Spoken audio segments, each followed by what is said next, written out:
Good morning বন্ধুরা, কেমন আছো? শুভ সকাল। আমরাও সবাই ভালো আছি। দেখো, আমার সকাল সকাল পুজো দেওয়া হয়ে গেছে। আমার মা লক্ষ্মীকে স্নান করিয়ে জামা কাপড় পরিয়ে সব কিছু ঠিকঠাক করে প্রসাদ দিয়ে এখন সবই কমপ্লিট। মেয়েকে নিয়ে স্কুলে যেতে হবে, ওই জন্য চলো আমরা রান্নাঘরে যাই। রান্নাঘরে আজকে সকালবেলা টিফিন কী করবো আসো দেখাবো তোমাদেরকে। এই দেখো বন্ধুরা, আমি রান্নাঘরে এখন চলে এসেছি। আমার হাতে আছে আটা মাখানো। আজকে হবে আমার সকালের রেসিপি হবে আলুর পরোটা হবে। এটা ময়দা দিয়ে করছি ছেলে মেয়ের জন্য, আর এটা রুটি আটা দিয়ে করছি। এটা আমার বর খাবে না, এটা ভেন্ডি ভাজা দিয়ে হবে। এই দেখো কড়াইতে আমার ভেন্ডি ভাজা অলরেডি হয়ে গেছে। এটা কিন্তু আমি ভাজিনি।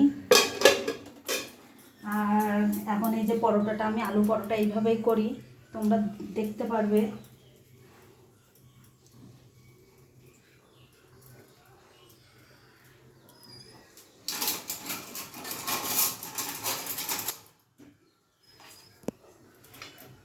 এই আলুটা আগে সিদ্ধ করে নিয়ে এর মধ্যে লবণ, হলুদ, লঙ্কার গুঁড়ো, ধনের গুঁড়ো সব দিয়ে মেখে রেখেছি। চাট মশলা, ম্যাগি মশলা দিয়ে এই আলুটাকে সুন্দর করে মেখে রেখেছি। আগের থেকে ময়দাও মেখে রেখে গেছিলাম।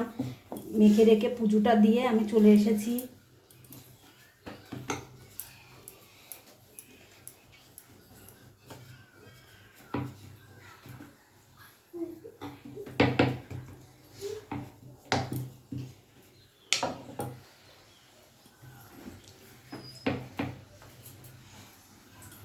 এটা তেলটা আমি একটু পরেই দেবো। মেয়ে স্কুলে যাবে খেয়ে, মেয়েকে স্কুলে দিয়ে আসতে হবে।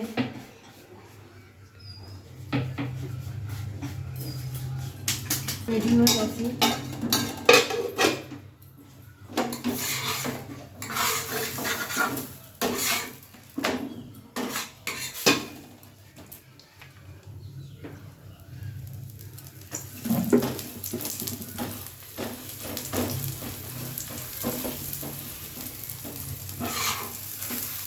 এটা মেয়ে খেয়েও যাবে, আবার স্কুলে টিফিনও করে দিচ্ছি পরোটা।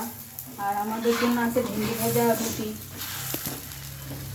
তাহলে পরোটা করে দিই, মেয়েকে নিয়ে স্কুলে যেতে হবে। এখনকার মতো রাখি, সবাই ভালো থাকবে। আর আমার চ্যানেলটাকে একটা সাবস্ক্রাইব করে দেবে। আর বাই, রাখি।